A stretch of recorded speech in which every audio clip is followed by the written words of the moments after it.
Okay, I know what everyone's thinking. It's Prismatic Evolutions time. There's a lot going on. It's impossible to find this product. Shelves are going crazy. 151 products going bonkers at Costco with people fighting over it. People are rushing into stores to find all this. Shelves are empty. There's been nothing since before the holiday on the shelves. It's chaos, and we've seen this chaos before in recent times in this hobby. And I want to get into all that, but I'd like to do it after the video when I have more time to just sit and kind of just talk off the cuff without having to open something in front of me.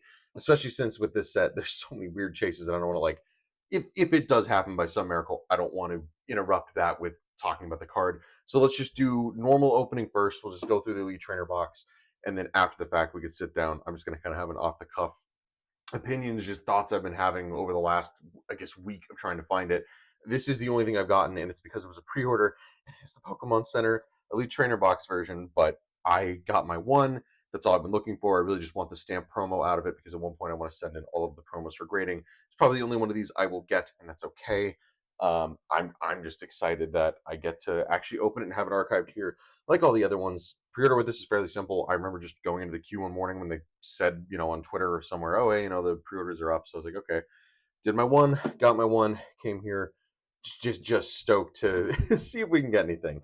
But as probably you've been hearing, pull rates are kind of rough, and I feel that way with a lot of sets recently. Like, I don't think this one's more rough than anything else. It's probably just the scarcity of it, and like, it'd be fine if I can go out and find another box or find something for cheap. It's like, whatever, you get a big mass amount of packs.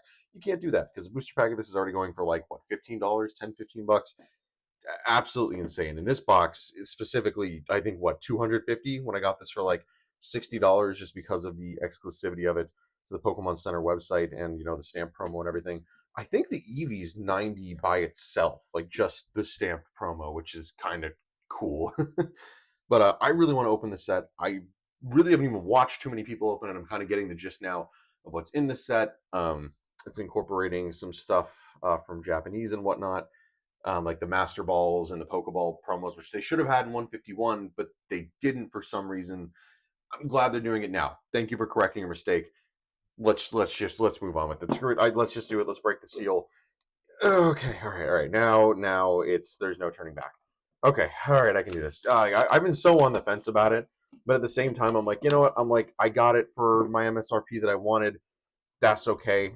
I don't need to like go around trying to find a way to pawn this off to somebody else, and I'd feel bad about it. I don't want to have somebody pay $250 for a box. That should just be something modern on the market right now. Like I know a lot of these like Pokemon Center ones hold value over time, obviously, which is great. But yeah, especially just with how new this is, it's just wild. All right, that's already cool off the bat, man. Very, very nice. This is a new English specialty set. They had pretty much the same set, I believe, in Japan, but I want to say they probably don't have the other cards. Like you have a lot of other alternate arts that aren't just the Eevees in this set. It's a little bit bigger than that, which is kind of cool. In a way, it does feel like Evolving Skies. I do get it because you have all the Eevees and you have some other cool ones on top of it. Without further ado, let's take a peek under the hood and just go through the normal stuff that you see in this kind of thing. It is a specialty set, but we're still getting the normal poison burn counters. And then we get the, what is this? I guess they're just Eevee looking dice. That's at least what these look like. And then the dice is incredibly uninspired. Very great. Whatever. Nothing fancy in here. The set's very, very plain Jane for the most part. And then there is what everyone's looking for. This stamped Eevee Pokemon Center promo. So cute. I really haven't even gotten to take a look at it. So I got a little Pikachu plush on the ground. We've got some like toys for the Eevee. Voltor plush. Very cute. A picture of itself, I suppose. Next to like a bigger one. Like a bigger album. Cool. And then, ooh, dividers are sleek. Oh, that's nice. Okay, no, okay, it works in some regards. I think in terms of getting the rainbow for the prismatic thing, it works really great. 4, 5, 6, 7, 8, 9, 10, 11. So let's just see, like I don't know, because I feel like average experience with these could go very good or very bad. It's pretty standard, but like you normally don't feel bad to get an ETB. It's most of the ETBs I buy end up having garbage in them. That's why I was going to Target and trying to get them for like $33 to make that worth it. I don't like to buy them at full MSRP, especially with it going up recently. It's not great. What I don't know what's going on there. I think the box is like full on busted. Oh yeah, I don't think they actually formed that right. That's a first for an ETB, but okay. And then these are definitely the good usable sleeves. Very nice and reflective on the other side. I dig it. I'll put these off to the side. Yep, you get your energies with the new formed pattern on them. Actually, I can put the sleeves up there just so they look cool, keep them in frame. We will move the ETB box out of the way, and then we'll just go through it. I again, no idea what to expect. I know there's a lot of reprinted, like playable cards. Not exactly everything, but a lot of the stuff that was maybe a bit harder to come by that's useful. So we'll just kind of go through it. And some should also be new, right? I don't 100% know. Friends and Paldea is definitely new. We always get like a 3 card with that, featuring whatever region it is. See Cypher Maniac back, Heatran, Rescue Board. Oh, cool. We got our first Pokeball one. I don't know what the rarity of the Pokeball is because it seems like you also aren't guaranteed one of these in every pack. So for my sake, considering I don't know how much of these I'm going to find, I'm just going to sleeve every one of these kind of guys up. Monkey Dory. So even the hollows there you could see are basically, yeah, because that one's from, whatchamacallit, Shrouded Fable. Cool. Okay, yeah, so you get a little bit of everything from like sets in the past. We've seen those specialty sets before. I like it. And Shrouded Fable is just yeah, I mean, we'll go through it. We're gonna go through kind of like a little TCG history here. I think that'd be the best way to kind of encapsulate what's going on. Oh, maybe do you get a Pokeball one in every single pack? There's the normal Sylveon. Is that foil too? Okay, I guess we'll put that in the hit pile. I didn't realize there were reverse foil Pokeball, not Pokeball, reverse foil energies with that new like crystalline look on it. Okay. All right, neat. There's a lot of different types of cards in this set. This is what I'm already beginning to learn. Cool Executor. Lace yourself your hand and deck draw for. Yeah, I think we've had that before too. Okay, so it's not guaranteed a Pokeball in every pack. Got it. All right, we got Brassius, freaking grass gym leader guy. I think there is a good amount of trainers in this from what I saw. I think there's a lot of different ones of these full arts. These seem to be on the more common side, I think, in terms of like bigger pulls that you get. I mean, for me personally, I kind of want some of the, like, obviously I'd love any of the big Chase Eevees, but I really want the Golden Go in here. I think that's one of the coolest forms of it we've gotten so far. I'm just glad he gets another alt art. Maximum Belt. Oh, so they're even reprinting some of these. Interesting. Didn't know that. Here, we'll do that. Okay, Dusknoir got an easier way to acquire it than having to find Shrouded, which I guess is technically even easier now. Shrouded's everywhere, and the set is not. Yet Maximum Belt does 100 some more, and they all do get the Prismatic Evolutions symbol on it. Okay. Man, see, like, this is easily accessible. Like, there is a lot of stuff in here, and it's like, I don't know, like getting an ETB where you don't, because I think that's the thing. Everyone's like, oh man, I'm not even getting an alt, and like maybe we're spoiled with Crown Zenith pull rates, but like most sets you aren't usually guaranteed that out of a box. Like I don't know. Am I putting the reverses? Yeah, you're doing it right. So like I'm not surprised, not to see an alt. I mean, I obviously you'd like to see at least a few full arts or something in a box. I've seen some people who just get like an EX, and that's sad, but definitely open ETBs like that before too. All right, next one is that a nope? That's a normal Pokeball. The Master Ball version of that probably would have been better. And I guess there is just a very low odd chance of getting Master Ball instead on there. And if you do, that obviously increases the value. And I think every single basic card in the set can probably get it. I think trainers too. I hope so. That'd be neat to get some of those. Pinsir, I like this Pinsir art. This feels very old school. I don't know what it is. Maybe it's just the shading on it. I think that's a hollow, but maybe it's something more. I can't tell. I see like something shimmering there, but I can't tell. Oh, Snorlax EX. Fun.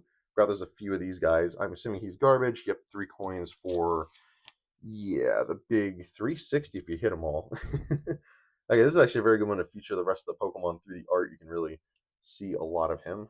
Put that up there. I'd also just like to see, come on, give me one Master Ball. Are you guaranteed like a Master? But actually, no, you're probably not guaranteed anything in a box. Yeah, we can't expect anything. We keep going. Okay, research. Carmi, Great Tusk, Briar. Oh, is that a nope? Normal Pokeball again. Looks like you can only get one out of the two in the pack to be the Pokeball. Dragapult, that's a reverse energy. We'll put that there too. Dragapult EX. Again, I guess another reprint. I feel like he's kind of dropped off in usability, hasn't he? I don't feel like I've seen as many of that deck roaming around since things have changed. But maybe he's just, oh no, I think he's just in Regidrago. I think that's it. He's just a tool in the Drago deck, which makes sense because it's a toolbox with any dragons, and that's just far superior right now until that rotates out very, very soon. Okay, that's a normal EV. And oh, cool. So yeah, all the EV cards I'm pretty sure are brand new in any of their forms. Burn a charge, search your deck for two basic energy cards, attach them to one of your Pokemon, shuffle your deck. Okay, not bad for two, and you can just do that with the fires, but getting a second attack is probably a pain. During your next turn, this Pokemon can't attack for 280 for three, and it's a very weird set of the basic EVs, all their energy types, like the basic EV evolutions. Very cool. All right, keep going. We've got two more to see if we get anything great or interesting. Let's keep it going. I do like the look of those cards. That's very nice. Black Belt's training. That's new. During this turn, attacks used by your Pokemon do 40 more damage. Opponent's active EX. If that was like an attachable item card, man, that'd be crazy. But for one-off use, maybe it could be useful if you need to fudge numbers a certain way. Nothing on there, just the Pheasantipity, which is also, I think, a recurring holo. I don't know if any of the holos besides the EVs are new in this set, actually. It doesn't seem like it. And then we've got our last one to see if we get absolutely anything out of here. Bronzong, Earthen Vessel's back. Ooh, what's that? Oh, nope. Just normal Pokeball and duped. I spoiled it, but I guess there is an EV EX in this set. Didn't know that. That's a foil energy. Okay, so there is a good amount of stuff. Again, if the prices weren't so insane on this, like, it wouldn't be a problem. That's a very clean Pikachu. It's a very good 3D render. I really dig that. Neat. And that's it. That's what you get. Okay, so yeah, let's look at this.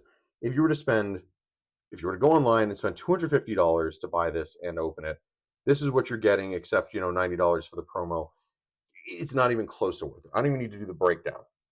You know how bad it's going to be. I don't even want to do the money breakdown on that. I think we're going to keep that part out of it because at the inflated prices, it's not a win, and it's barely even ever a win really at breaking even.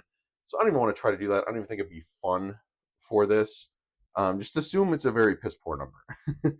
So I kind of want to just do a little timeline back because I was like thinking about the chaos now and everyone being like, man, it's like 2020 all over again. And I was like, how did we get here? Because I've been opening since what, 2017? Like obviously I opened when I was younger, and I think I got back into it around like tail end of like high school into college. Yes, I've been opening, I guess like close to 2015, 2016, because it was in like XY era sets. So started opening, everything was, pretty smooth. There was usually readily available stock. Some sets, even then, I feel like some sets were like harder to come by. Like there was sets from like the previous era that you just didn't see at all. It was easier, obviously, to get like mystery boxes were still putting crazy chase packs in it, which was wild. I feel like it's the one thing I really missed from that era. But yeah, like modern boosters, there were some sets that were like newer, people liked, you wouldn't see it as much. People were still collecting. Definitely not as crazy as it was, but also I feel like print and runs weren't as crazy as they have to be now. There's definitely, I mean, I can't attest to this, but from thinking about it, I'm like, they definitely couldn't have been printing that much because like seeing in Sun and Moon when one set really spiked, they were not prepared for it. I can't imagine they were. So we get all the way through XY, we get all the way through Sun and Moon. Sun and Moon had some of its crazy sets. Remember at the end, I remember Saray and I opening a ton of Cosmic Eclipse when it came out. Awesome set, cool cards. Never saw any of them because pull rates are tough. I feel like it's always the case. Like, oh, pull rates are so bad. I don't think they've ever really truly been good. There's been some sets where I've seen like either I've been extra lucky or maybe they are a bit easier odds. Like I can think some Scarlet Violet early sets, but yeah, that happened, and then you rolled into 2020, and I think in February Sword and Shield base rolled out, pretty calm. New era, new Pokemon. It was mostly Sword and Shield Pokemon, and that's what usually happens with the early waves of a lot of these new generations. They print Pokemon that are from the base game or from expansions or whatever to kind of show off the new stuff. So then you roll into, probably I think Rebel Clash, which again also wasn't like crazy overhyped. There was just like there wasn't a lot of like crazy big chase pull cards, but usually is like that. Like if you think the early Sun and Moon, even those first few sets, there wasn't anything crazy. I think the most expensive card in a lot of those sets was the really playable stuff because I remember trying to get that Tapu Lele Rainbow or any version of it because I wanted to play it in a deck because you needed it, you just couldn't find it. Same like Shaman EX back in the X and Y day. So yeah, you get into that, and then you have Darkness Ablaze, which is again kind of middling. There's a Charizard, and that's always been a thing and always been worth it. And then you hit the Logan Paul stream where you open that first edition box, and I think by this point now we are months into COVID. Everyone's kind of been locked down, and they're really just trying to tap into their childhood and what happened to the good old days. I feel like after 2019, a lot of people had that sentiment. Myself maybe included. It started hitting as we got older, and people in this specifically for Pokemon, people who got into it, I feel like they're kind of just hitting that age. So it was just a perfect storm for all this to happen. That stream happened. And then I believe Vivid Voltage came out the next month, because I remember not having any problems with Darkness Ablaze. And then Vivid Voltage, I think I had my stuff that, like, I had on pre-order, or like I knew local shops who'd have it. I got my thing, and then I went, oh wait, whoa, okay, okay. Market's kind of going crazy right now. You can't find Vivid Voltage anywhere. Everyone's going nuts. There's a Chase Pikachu worth a ton of money. Everybody wants it. Everyone's trying to crack it to open it. And then my buddy Matt was working at Target, and I remember crazy restocks then for that, like trying to catch the wave early and people lining up. And then it really hit off a Champion's Path, which only had 2 chase cards. One of the worst sets ever, I think, just in terms of like sheer size and volume of that set and how little there is to pull. So you have your specialty set, think about your Champion's Path, just keep that in mind. People went nuts for that. Couldn't find it anywhere. You still can't find it anywhere. It never really got to the availability level that it needed to be, and I'm okay with that because there really wasn't anything super fun about that set to go for anyway. But hype was building. That happened. Then you had your other X and Y sets. Starting with Battle Styles, we were getting all these really cool alternate arts. Evolving Skies has a massive amount of them. Chilling Reign has a massive amount of them. Fusion Strike does, but it's kind of dipping down because it's less than Evolving, and it's slightly less desirable Pokemon in some regards. Not really. There are some now. Like now, looking at the trends, where like Fusion Strike's way up there. But yeah, that Evolving Skies really amplified that whole chase for a lot of those crazy cards, and they started to blow up, and that continued to escalate. That set never really has gone down. It's always been sought after in ancillary products, even through the whole 2021, 2022, all that kind of stuff. So you get through, and it's always like second half, right? Because first half is all that stuff, and I feel like Vivid Voltage was that first set where it was like, okay, and we're just doing whatever now. We already showed off a lot of the Scarlet Violet Sword and Shield Pokemon. We're gonna keep trickling more in, but we're gonna do more just like fan favorite stuff. They always do this. This is the first time that happened, and then you get all the way through to the end. You get your Crown Zenith specialty set with the fun stuff. You get your, there was the Chase Lugia V, and then you do Chase Giratina V out of some sets in that era. All really good markets. There was a lot more hunting you had to do. Sets were a little bit harder to come by, but I felt like it not that it went fully back, but there was definitely like a demand every time a set came out. You really felt like the pressure, but it was really that early like Vivid Voltage through probably like I'm gonna say battle styles. I remember being insane, despite like how much that tanked off. Right when that came out, that went nuts. People were just trying to get anything because everything at that time was not available. It was really hot, and they wanted to just flip it for double because it was just not on the market. So it was easy to just, if you got it, you knew you were going to get an instant return, and that had a lot of people hooked. And that's what that Logan Paul live stream did. Everybody saw a lot of numbers and a lot of ways to profit off of something that really gave them joy as a child, and to try to validate that, I feel like they wanted to have money behind it to make it validating to buy the thing, or to and then ripping ships happen later on where people are doing live streams trying to sell it to people. Easy way to make money and still respect the hobby, and like not respect the hobby, but, be engrossed in the thing that they love so much, but also use as a vessel to make money for themselves. Because we're all kind of struggling. It was a weird time. Everyone was stuck inside, and we were just trying to find ways to feel good, I guess. So I feel like all that happened, and then time kind of trickles on. We start to forget about the that whole event, and then people are going back outside again. And you get to Scarlet and Violet, and I feel like that was the first time where like they, those people weren't really around for the early sets of Sword and Shield, where there was no hype behind it. And I don't think any of those early 3 sets ever really saw like Sword and Shield base through Darkness Ablaze never saw any meteoric highs. And part of that, is just because they started buying in there, but I don't think there was anything ever exciting enough in the set to really warrant like a higher price tag for selling it. So when you get into Scarlet Violet, base set comes out, and there's really nothing there. I think a full art trader was the Miriam. That was like the highest, most expensive thing, and nobody was like, oh man, like everything's dropped off, forget it, Pokemon's dead, blah blah blah. Stock is everywhere because it's readily available, and there's really, the chase card, the $40 chase card is the same as the ETB you're gonna buy, so it's just kind of sitting there, and the next few sets are kind of like that. I think up through Twilight Masquerade technically is the last one that's like this is Pokemon from Scarlet Violet era. But you have some cool stuff like Paldean Fates, but even that stuff didn't really shoot up in price until like more recently. You have 151, which is really exciting, but like most of the main sets are just kind of featuring Pokemon. Like there's cool alt arts, but they're not really hitting that like big chase number. You could pick up a single online for $40 and be really happy with yourself. So there's no reason to go nuts with it. And then I feel like I should have seen this coming, but when you saw that Greninja really hitting Twilight Masquerade, and like even with 151, it baffles me that came out beforehand, because like it was a lot more scarce, but it wasn't quite the degree of people sucking it up like they are now. And I think that's now with the attention on there now, really looking back. But when that came out, people were really hyped. But again, the value of the card just wasn't all the way up there yet. It was kind of getting there. and then you had your Chase Greninja, and I think that was a slippery slope that led to like I remember like I had all my pre-orders for Vivid Voltage down, like nothing was crazy, and then all of a sudden Vivid Voltage just kind of like I just started seeing online that everything's like 3xing it, and it was like as soon as they released that Pikachu, I don't know if it set something off and made everybody remember what it was like when Vivid Voltage came out or when they got into it. But that Pikachu just like set off something in people. And I don't. This is probably just me. I'm just speculating. I'm just having fun. But as soon as that happened, that's when I heard about the prices going up, and then Prismatic got announced right behind it, and it seems just like Evolving Skies, and Evolving Skies was a a big cash cow, and then all of a sudden the singles market is really shooting up at this time. Like I keep watching videos and seeing all these cards from Sword and Shield onward now just like doubling and tripling in value. Like Paldean Fates now, like that Mew is insane. It's insanely expensive, which then makes the set warranted to sell for a higher price if it's snatched up off the market because it'll kind of sit at that rate. Same thing with Vivid Voltage, everything doubled, and I think now more than ever people are really just going out to purchase this kind of stuff because it's an easy win, right? Like as soon as you pick it up and you have that in your possession, it's already worth double. There's no long-term investment. There's no sitting on it. It's an easy win. So anybody could just grab it and be like, oh yeah, I'll just sit on this or I'll sell this, maybe open one for myself, sell these other two. It makes me more profit back. That's why it's going so nuts again right now.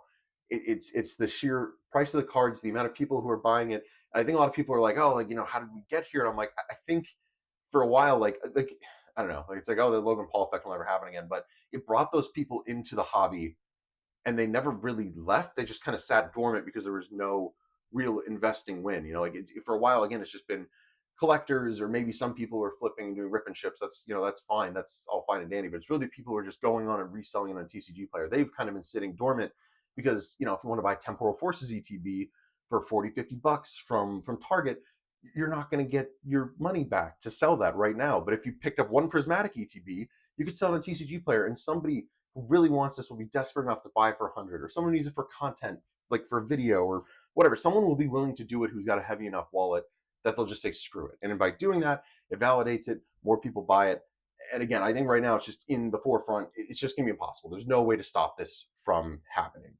I think maybe with time and with enough print waves, this stuff might be available, but I don't know. Champion's Path never really saw the light of day on shelves all that much. 151 did, but now that I think there's enough attention like there is now, it's just like if 151 released today, no way. There's absolutely no way. But I think it came off of a lot of other sets where the hype wasn't there. I'm surprised it didn't really hit that the rate it did, which is why I have this whole Pikachu thing in my brain, just with that chase. Yeah, I don't know if it's timing. I don't know if it's with I don't know what caused it to really start because I could see other sets that would have done it. And it's almost like funny too because I'm like, if it did happen too, would Shrouded Fable have had that same problem? Maybe not because it doesn't have a Charizard chase like Champion's Path did. But I feel like those two sets are very equivalent in terms of like small set, not a lot of crazy interesting cards to get. This one's got a million though, and I think it's the sad part is this set is really fun to open, but it's not fun to open because now people are just like, this is the only one of this thing I can get. If I don't get a chase, I've screwed up. And that's, I could be upset about this. I could be really mad about this. And a lot of people probably would be like, yeah, just sell this for the 250. But I'm here to open it and I'm not here to buy at inflated rates. So I'm not dealing with any of that. I just wanted to get my one for $65 and do what I've been doing on this channel, which is getting to open it and getting to talk to you guys. So I don't want to just not do that because all of a sudden now I can give it to somebody and say, give me $250. I don't want to do that. I don't want to be part of the economy, a part of that problem. So yeah, I don't know if anyone's even still here for this ramble, let me know. But this is just, yeah, it's interesting to be in this hobby now long enough to go back and see that. Like, I almost want to go back and watch my 151 videos just to see like how it was feeling at the time. Because I was thinking about it, I was like, was it that hard to find? I don't remember having that problem, but maybe the video in that moment it would have been more apparent that it was tougher to come by. So I don't know. Congratulations to anybody who found anything. I've been looking in stores for a week. If you work a 9 to 5, good luck because they usually don't stock at a time that's going to be beneficial to you to go out and find it. Coming back after stores, I've seen like the remnants of some restocks, but that's as much as I found. But you never know. Sometimes people restock in the afternoons. Anything can happen, really. It's just a matter of time and how much you're willing to drive out and how much you could try to find it. But give it time. The set's brand new. It's going to keep getting printed. I don't think it's going to stop. Like we've had stuff like Hidden Fates in the past where like that. Actually, that didn't even really go. Man, no, because yeah, Hidden Fates. I remember finding those boxes marked as clearance for holidays. Those Darkrai GX boxes. It's crazy. Those Shining Fates, which is even more sought after. Yeah. I don't know. There's weird stuff. They're not going to stop printing this. It's going to be out for a while. Don't feel the need to go crazy yet. Keep calm. When you hit something, it's gonna when you finally find it, it's gonna feel so good, and you're gonna get it for the price that you would have paid. So if you really want to do it, sure, who am I to stop you? But I say stray away. Let them do whatever craziness they're gonna do, and just try to find it yourself. Whether that takes a few months or whether that takes a few days, it's gonna be there. Just don't go breaking your bank. There's no reason to. The cards are gonna be here and they'll be fun to have eventually. I think it's just really even like before this, I just felt like stores like since the holidays have just been kind of barren. I feel like they haven't really got back up to that stock level they need to, and now there's so much demand that it's just both compounding on each other, and that's where we're at right now. But give it time, see what happens. We've seen a slowdown in the past. We've seen it through Sword and Shield, and the sets only got better toward the end of it, but they were more available as Sword and Shield went on. So give it time. I'm excited to see what happens. I'm not excited for how everybody's feeling right now, but that's just my initial thoughts. If there's anything I missed or anything you want to cover in the comments, I'm more than happy to talk. I like sharing opinions on this. I'm curious how more people are feeling because I'm just one person, with one train of buying, opening, playing the game, all of that. So let me know what you think. Happy Prismatic Evolution, whatever this is, hell, I suppose. And we'll see you guys in the next video. Peace.